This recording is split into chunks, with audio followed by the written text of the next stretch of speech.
प्रथमतः सर्वांचं स्वागत. आज या ठिकाणी आपल्या सर्वांच्याच गोष्टीने अत्यंत आनंदाची, अभिमानाची आणि कौतुकाची जी गोष्ट आहे ती म्हणजे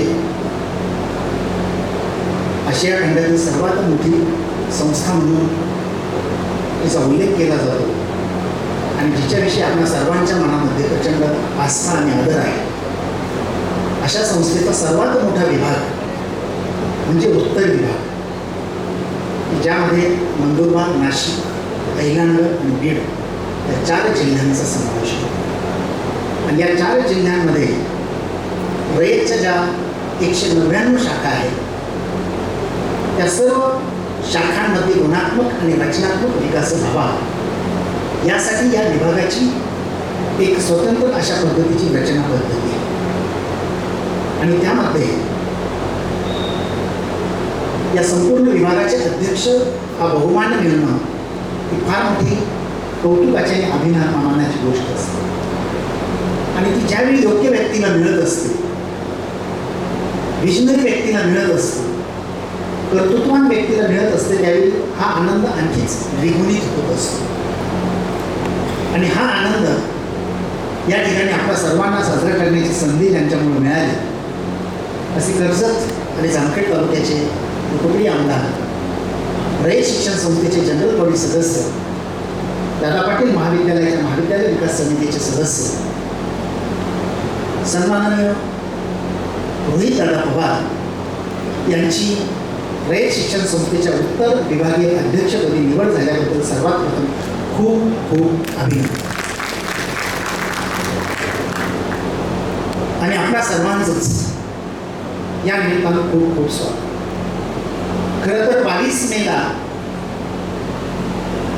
अत्यंत अनपेक्षितपणानं ज्यावेळी 1:30 वाजता ही बातमी आमच्या कानावर आली, त्यावेळी राहवलं नाही आणि दादाची उत्स्फूर्तपणाला ज्यावेळी आम्ही बोललो,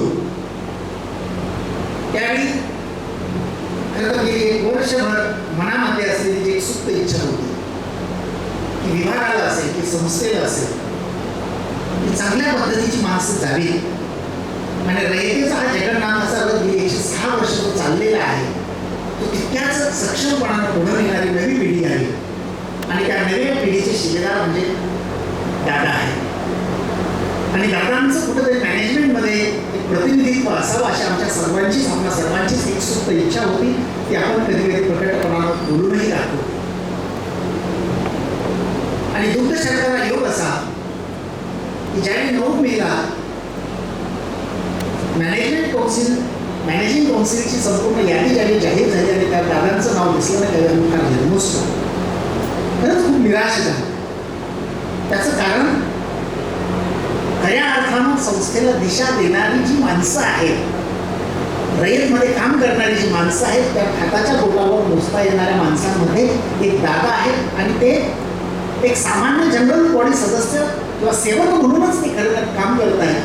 त्यांना तशा पद्धतीनं हे पद त्यांच्या दृष्टीने कसं दुर्लभ होतं, पण आपल्या सर्वांच्याच दृष्टीनं हे असणं आवश्यक होतं. आणि पाहता 22 मे उजाडला आणि ज्यावेळी विभागीय अध्यक्षपदाच्या निवडी जाहीर झाल्या त्यावेळी ती कसं घडून निघाली, दादा तुम्ही फक्त विभागाचेच अध्यक्ष नाही आहात, तर तुम्ही आता मॅनेजिंगचे देखील सदस्य या निमित्तानं निमंत्रित म्हणून जाणार आहात. हा दुग्धशाखाला योग आहे की ही आपल्या सर्वांच्या दृष्टीनं एक मनातली सुप्त इच्छा पूर्ण झाली. म्हणून मी या ठिकाणी दुहेरी अभिनंदन आपल्या सर्वांच्या वतीने. आणि मॅनेजिंग काउन्सिलमध्ये रयत शिक्षण संस्थेच्या संदर्भातली जी ध्येय धोरणं ठरवली जात असतात, त्यामध्ये संस्थेच्या विविध शाखांचा रचनात्मक आणि गुणात्मक विकास होण्याच्या दृष्टीनं काही भूमिका मांडायची असते. त्यावेळी तिथं अभ्यासू व्यक्ती असणं, लढाऊ व्यक्ती असणं, विजनरी व्यक्ती असणं, चांगलं काय आणि वाईट काय हे समजणारी व्यक्ती असणं फार आवश्यक असतं. आणि चांगल्या पद्धतीच्या प्रथा आणि परंपरा ज्या रयतेच्या परंपरेनं आम्हाला दिलेल्या आहेत त्या जपण्याची आणि जोपासण्याची क्षमता ज्यांच्यात आहे अशी माणसं तिथं असणं फार आवश्यक असतं. आणि त्यामध्ये दादांचं नाव मी प्राधान्याने यासाठी घेईन की मी गेली 4 वर्षाचे काही मी जवळून अनुभवलेलं आहे की काही जे असेल ते असो, परंतु चांगल्याच्या पाठीशी ठामपणानं उभं राहणं, त्याच्याकडनं झालेल्या चुका जरी असतील तर त्या चुकांना दुर्लक्षित करणं आणि त्या माणसाला पुढे नेण्यासाठी प्रोत्साहन देणं आणि त्या ठिकाणचा गुणात्मक दर्जा राखण्यासाठी स्वतः जातीनं लक्ष देणं. मग ते कुठल्या विकासात्मक कामाचं असो, शैक्षणिक कामाचं असो किंवा इतर कुठल्याही बाबतीत असो, हे फार महत्त्वाचं असतं.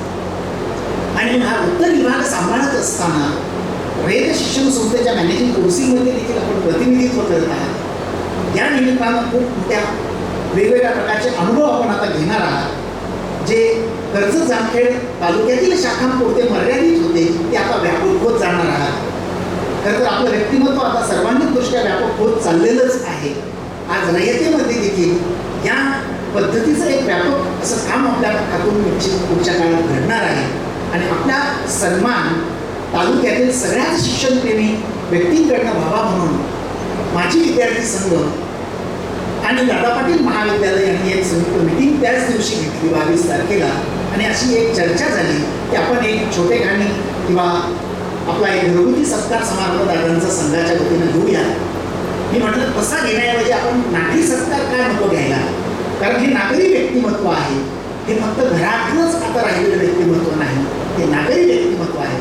मग आपण भव्य असा नागरी सत्कार घेऊ. ज्यांना ज्यांना शिक्षणाविषयी प्रेम आहे, रयतेविषयी आस्था आहे, ते सगळेच या निमित्तानं उत्स्फूर्तपणानं येतील. आपण त्या निमित्तानं एक नोटिफिकेशन जारी करूया. आणि ते जारी केल्यानंतर पाहता पाहता तालुक्यातली रयत संकुलं, मग त्या रयत संकुलातील सर्व शाखा प्रमुखांशी बोलणं झालं, त्यांनी उत्स्फूर्त प्रतिसाद दिला. आणि मग तालुक्यातील रयत संकुलं घेत असताना थोडं जामखेड तालुका आम्हाला बाजूला जरी ठेवावा लागला तर तिकडेही दादांचा यथोचित सन्मान तिथल्या शाखांच्या वतीने होणारच आहे. आणि मग या तालुक्यातल्या सगळ्या रयतच्या शाखा आणि त्याची शाखा प्रमुख, माजी विद्यार्थी संघ असं संयुक्त विद्यमान हा सन्मान होत असताना काल परवा मला फोन यायला सुरुवात झाली. मग नितीन मामाचा फोन आला, आमच्या सर्व सामाजिक संघटनेलाही संधी द्या. नंतर रोटरी क्लब म्हटलं की आम्हालाही संधी द्या. मग महात्मा गांधी विद्यालयाचा माजी विद्यार्थी संघ म्हटलं की आम्हालाही संधी द्या. मी म्हटलं मग या तालुक्यात भरपूर सेवानिवृत्त झालेले सेवक आहेत, त्यांनी काय केलं. मग वागडे सरांना मी फोन केला, तेव्हा आम्ही तयारी केलेली, आम्ही येणारच आहात. म्हटलं नाही, मग मी एक निमंत्रण देतो. आणि पाहता पाहता पाहता पाहता हा एक व्यापक होत गेलेला नागरी सत्काराचा कार्यक्रम. आणि त्या निमित्तानं आपण सर्वजण दादांचा सत्कार करण्यासाठी खरं आतुर झालेला आहात. हळूहळू दादांना रयतमधल्या ह्या सगळ्या बारीक खाचाखोचा करणारच आहे. वेगवेगळ्या पद्धतीचं काम करण्याची संधी त्यांना मिळणारच आहे. आमच्यासारखे रयत सामान्य कार्यकर्ते त्यांच्या बरोबरीनं काम करतच राहू. मी या निमित्तानं पुन्हा एकदा त्यांचं अभिनंदन करतो. आपल्या सर्वांच्या वतीनं पुन्हा एकदा स्वागत करतो आणि स्वागतपर हे प्रास्ताविक थांबवतो. धन्यवाद. जय हिंद, जय भारत.